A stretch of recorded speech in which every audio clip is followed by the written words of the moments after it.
This woman lost it. She dragged a chair to the edge of a cliff just to knit the longest scarf ever. She sat down and started knitting, and as time went by, she forgot the whole point was just to make a scarf. She got addicted to the sound of the needles clicking together. Over and over, she kept knitting. The scarf got longer and longer. She thought about stopping, but her hands always reached for another ball of yarn. Every now and then, she kicked the scarf out of the way as it piled up, until finally the scarf stretched all the way to the cliff's edge and, under its own weight, started falling down. She didn't notice a thing. Her hands moved faster and faster until the scarf yanked her off balance. Only then did she realize something was wrong. Watching the scarf sink into the abyss, she tried to knit even faster, but the scarf still dragged her right off the cliff. Even as she was falling, she wouldn't stop. She just kept going, and somehow the endless length of the scarf pulled her back up. For the moment, she wasn't in danger of falling again. But yarn always runs out.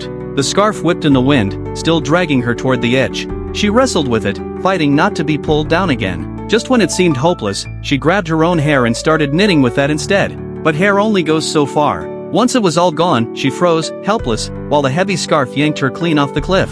Somehow, she clawed her way back up. Turns out she'd bitten through her own hair to break free. That's what saved her. But after all that, her hands just went back to knitting motions without her even thinking. That's when it finally hit her how serious this was. She threw the needles into the abyss, sat back in her chair, and picked up a pair of scissors, ready to start fresh.